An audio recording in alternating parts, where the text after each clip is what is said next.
Welcome back to Yes to Tesla. Today we're going to be talking about the different models of car for Tesla.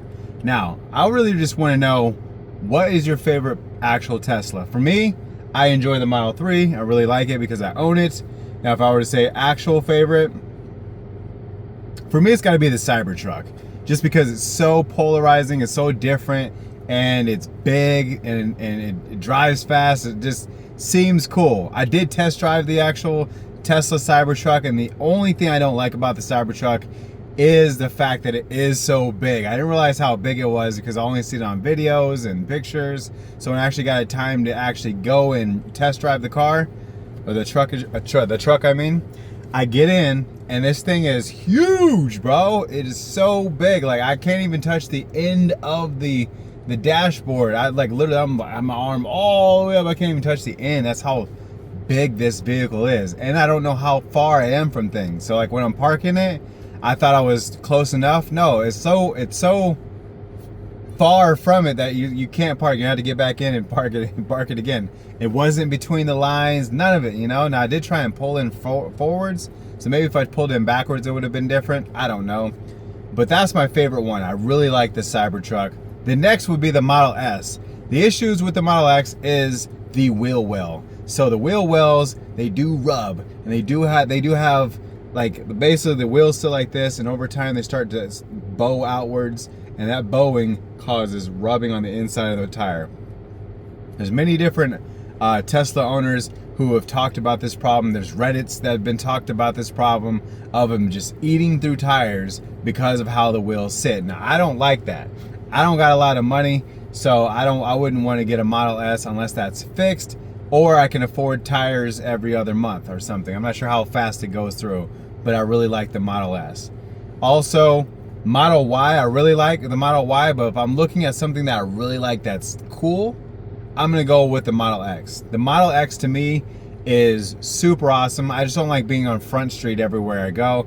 I do like the Cybertruck, which would put me on Front Street, but every time I hit the doors and make the doors go up, I feel like I'm like a famous person that's getting out, you know, like, I don't know, just people want to talk to you a lot more when you have the Model X. And I can guarantee you they want to get to know you more when you have the Cybertruck as well, especially when it first came out. Now I feel like the hype has kind of died down. I feel like it's not a big deal, but I still feel like there's still enough people out there that want to know more about this car, this truck.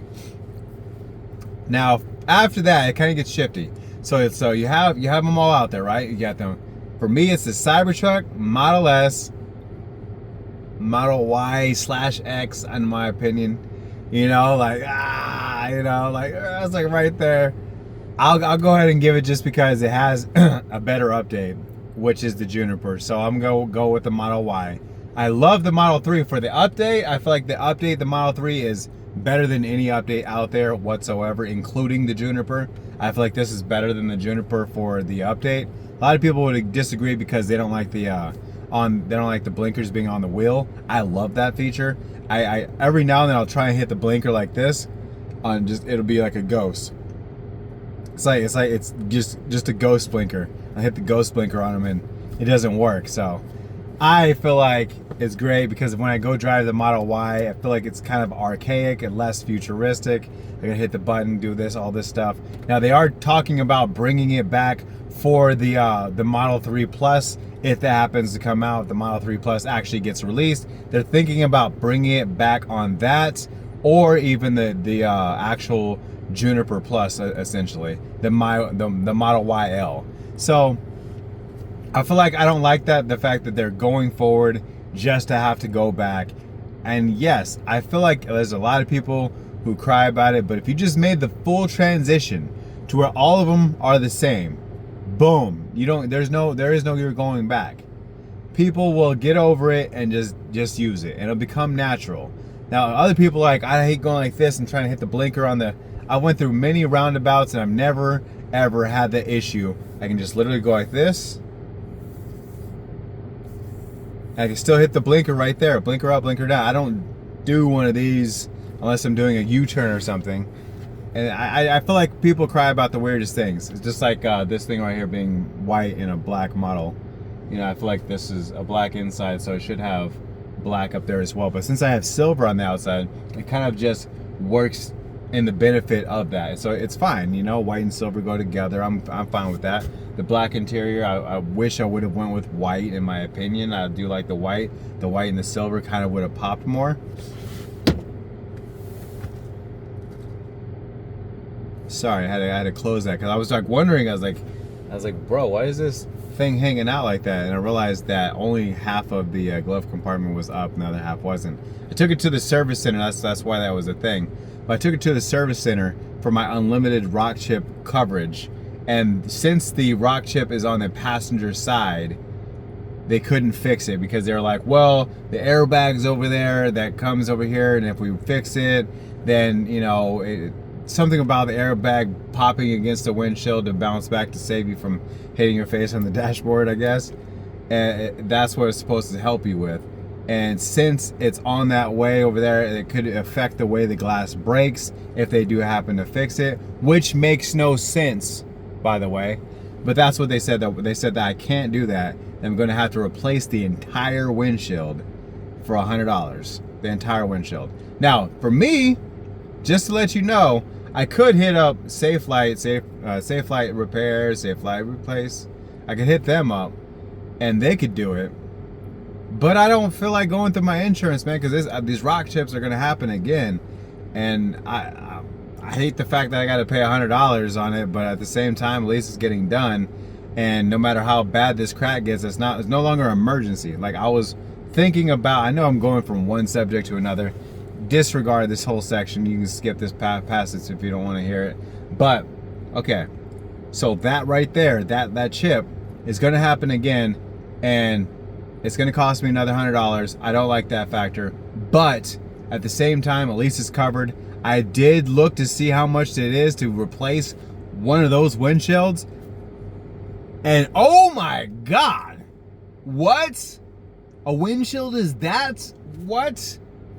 So just to let you know, get the $12 a month on your new or used Tesla when you buy your Tesla within your first, I can't even remember how long it is. But if that's not the first thing you do, then you are putting yourself at risk. I got it out there. Anyways, so yeah. I got to get the whole windshield replaced. But yeah, like I said, so I don't mind this being this way. But people complain about weird stuff. There's some people that actually complain about having this ambient lighting here, that it should be a certain thing. My only complaint with that is the ambient lighting, in my opinion, should do RGB. There should be an RGB mode, which is a simple fix. They could literally just put it in there. And some people are like, well, put on the Rainbow Road. Don't nobody want to put it on Rainbow Road because it doesn't do the RGB flare like you're saying, like I think it does. It does it on the screen, and it does it when you're playing music in park, okay? In park. If you're driving, it doesn't do anything. So, they have the capabilities. Just give me my RGB. Let's get that going, please. And that would be the only thing I would say to fix for the ambient lighting. I really like the ambient lighting. Anyways, I know I'm getting way off track. What is your favorite Tesla that they've released? What's your favorite one? Is it the Model S, the Model Y, Model 3? What would be your ranking list from 1 to 5? Me, it would be Cybertruck, Model S, Juniper, Model 3, Model X. That's what it would be for me. When the Roadster comes out, depending on what it is and if they let me drive it, that might be number 1, you know, because that, like, this will be the, like, literally, if it, because the rumor price is $250,000 on this thing. That puts it into a super car category. So that means Tesla will have officially released a supercar, and with supercar speed, the most fastest car in production to ever exist. Let that hit your mind stream real quick, because that is crazy. To ever exist, no matter what car you can name, from 0 to 60, it will literally do that in 1 second. That's what they're saying. 0.99 is what it said. I don't know that for sure. I would love to put that to the test real quick. Just floor it and go. If that is, it's like this, you know. And you know, you might even give yourself whiplash. You might need to position yourself in there, and then slam it, you know? Model S Plaid I've never driven. I'm gonna rent that car one day, unless I go to this dealership, and cause I'm gonna do the Cybertruck again. I'm gonna have the Cybertruck doing the 30-minute test drive, and I'm gonna go in there and see if I can do a Model S Plaid. They don't always like to do it, but I wanna see if they'll do it for me, hopefully. And I'm gonna film the video. I gotta see how fast it is. I gotta feel the experience. Online, it looks great, like, man. But there's a lot of things that look great online that they just be lying about. I don't think this is one of them, because it does 0 to 60 in 2 seconds. But at the same time, people be lying out there. So I want to feel what it feels to just accelerate, baby. And also, if you are in the market to buy your brand new or used Tesla, please use our link down below. It really helps out the channel, but it helps you out with your purchase. I appreciate you. Have a good day.